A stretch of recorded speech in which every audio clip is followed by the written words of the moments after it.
Good morning, everybody. Welcome to Monday Morning History. Hopefully, this is a place where you can sit, relax, enjoy some history and your coffee.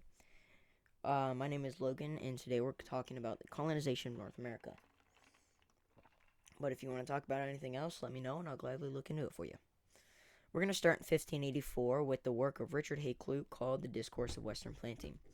He wrote this to convince Queen Elizabeth I to support the colonization schemes of a man by the name of Walter Raleigh, and to encourage English merchants and gentry to invest in those enterprises. If you don't know who he is, Walter Raleigh was an English statesman. He was a poet, and he also introduced potatoes and the addictive tobacco to most of the English. It's actually a pretty interesting story. He was decapitated. Whatever. Hakluyt claimed that the English colonization of this new world would not only benefit England but also God. He also made the common argument that Protestant England needed to rescue North America from the Catholic world and the hold that Spain had over most of the continent. He acknowledged the social and economic possibilities that the New World colonies would provide, since there's an overabundance of jobs and vagabonds. Vagabond is it's basically a homeless person, a person who wanders from place to place without a home or job. That's the definition for you. Since there's a bunch of vagabonds roaming England, Hakluyt stated that the upbringing of a colony would provide more job and home opportunities for these vagabonds. Also, the expansion of trade itself would bring huge profit to England, and we'll talk about that towards the end. These points that Hakluyt made echoed throughout England, and combined with the success that you could see that the Spanish was forming over in the Americas, Queen Elizabeth made a decision. She opted for a less typical route to colonize the New World by sponsoring sea dogs. Sea dogs were known to participate in a form of piracy identified as privateering. Two sailors, specifically John Hawkins and Francis Drake, were sent by Queen Elizabeth to wreak havoc on the Spanish colonies in America. They sank Spanish ships and raided caravans as far as the coast of Peru, as far as the eye can see. Anyway, sorry about that. The attack angered Spain, and the tension between the nations increased even more after Queen Elizabeth had Catholic Mary Stuart, the Queen of Scots, executed in 1584. Oh, hold on, let me search this up. I'm pretty sure Mary Stuart was the sister of Queen Elizabeth.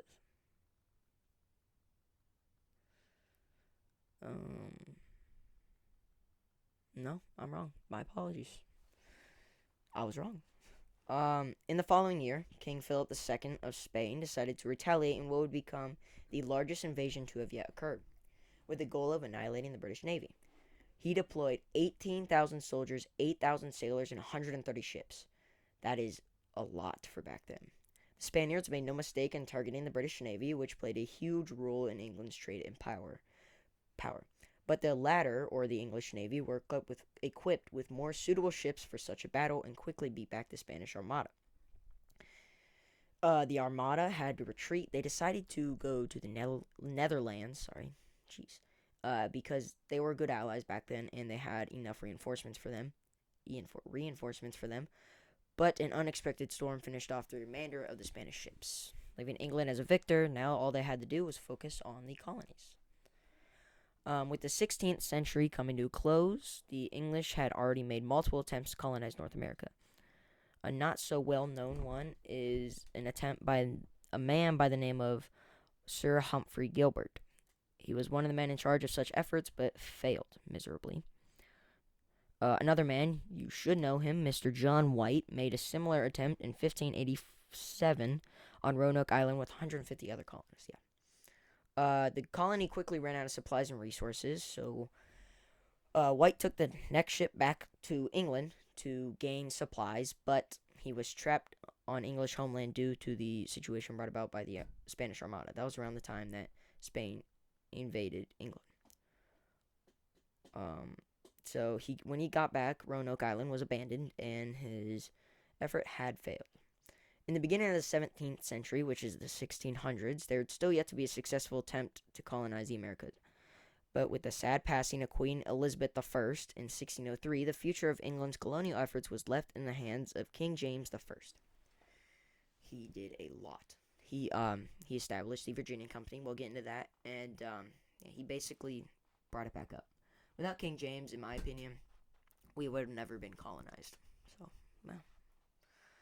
In 1604, King James made peace with Spain, and in '06, King James established the Virginia Company, which began a new wave of efforts to find colonial success in America. King James sent out for the set. King James, sorry, set. Yeah, King. Jeez. He set 3 ships for the East Coast called the Susan Constant, the Discovery, and the Godspeed. They arrived at the James River in spring of 1607 and finally reached the inhabited region of Virginia, which they would eventually name Jamestown after King James. Jamestown would become the first permanent English colony in the Americas. King James also granted a charter to the Plymouth Company, but the colony Popham was short-lived. Though the Jamestown colony didn't collapse, the endeavor was a harrowing one. By 1617, only 351 of the original 17,000 colonists remained. The men were widely unaware of the physically demanding work, and the land wasn't as easy to utilize as they hoped. Many colonists starved, and while others fell ill, and if it hadn't been for the help of the local tribe by the name of the Powhatan Confederacy, the English just may have perished. It's very interesting. The English were the biggest superpower of the world at the time, and they had to have help from a native tribe. It's weird. Anyway, the roughly 10,000-man tribe was incredibly efficient at utilizing the difficult terrain for hunting and farming throughout the Chesapeake area. With more than enough food and potential benefit to gain from the colonists' manufactured food, the tribe was very welcoming to the colony. They offered to help out the sick colonists during their first winter, but in the years to follow, the matters were not so simple. The English continued to starve and perish from disease despite the help from the native tribe, as 400 new settlers arrived in Jamestown in 1609. The general well-being of the colony continued on a downward spiral, right?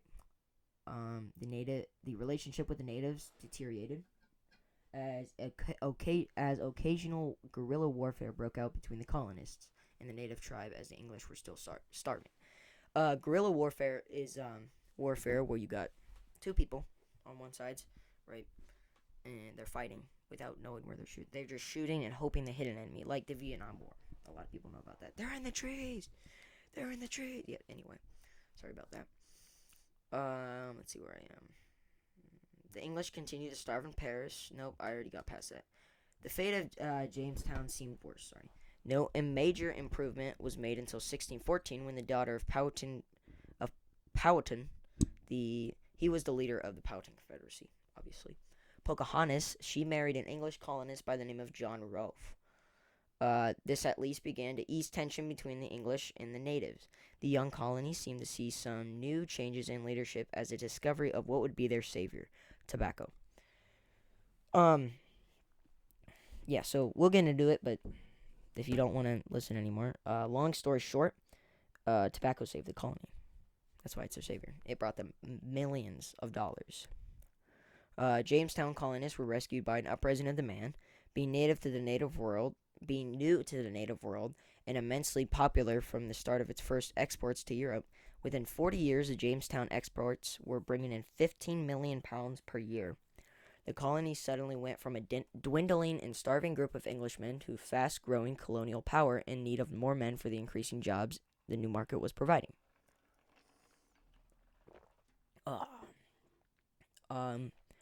As Jamestown's success kept building, the colonists began expanding the English territory farther than its original borders. So the relationship with the natives, the Powhatan Confederacy, which I keep hitting my table, was already bad. But when they started to expand farther than their said boundaries, or their state line, I guess, it really did not help at all. That sadly brought them back into conflict with the Powhatan Confederacy and other native tribes. Powhatan's brother succeeded the chief upon his death in 1622 and vowed to rid the land of the English.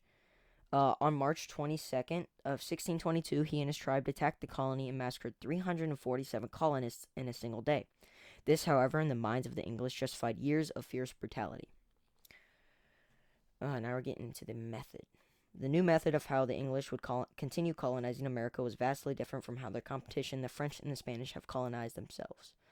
The English received a bit of practice on how to sharpen their skills. They would use in America from when they took Ireland from the native Catholics. That's an interesting story. So if you want to hear about that, let me know, and I'll post another episode about that. The English decided to use violence to seize the native land and take control. Seize basically means take control. Between war and disease, it wasn't long until the Native Americans were disastrously affected. There was also a building distinction in the eyes of the colonists and other peoples, which made them much more determined to establish an English dominance throughout North America. As the colonists' view of natives fastly decayed, the pre-existing supremacy of English Protestantism, Protest, Protestant, geez, Protestant, Protestantism, I'll just say that, over the Spanish Catholics in the mind of the former had now stretched far beyond religion, and they had the power to enforce such ideas. The English also had the power and means to establish more colonies with even greater success they have already achieved. Don't worry, we're towards the end. Soon enough, Virginia, Massachusetts, New Jersey, New York, Pennsylvania, Delaware, South Carolina, Connecticut, Delaware again, for some reason I put that in the script, North Carolina, New Hampshire, and Rhode Island, and finally Georgia will make up the English 13 colonies, which will eventually create the greatest country ever, the United States of America, obviously, America. If it hadn't been for the tobacco industry founded in the colonies, it would never have been likely. It would have been very likely the English would have never been able to colonize North America permanently, as the pure demoralization may have prevented any further success or even attempts to try and colonize the Americas again. But the English created many booming colonies, whilst also bringing in huge profit for the crown and boasting large economic success. Alright, so, summary. Shout out to the native tribe, the Powhatans, for helping. And, King James. Yes, sir.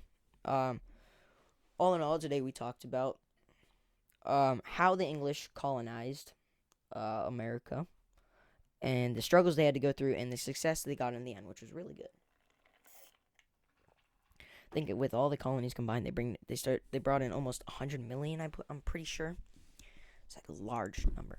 Anyway, thank you for listening to Monday Morning History, and I hope to see y'all next Monday morning. If you enjoyed, let me know. If you're on YouTube, I don't know how Spotify works, but yeah, if you're on YouTube, let me know what else you want to talk about.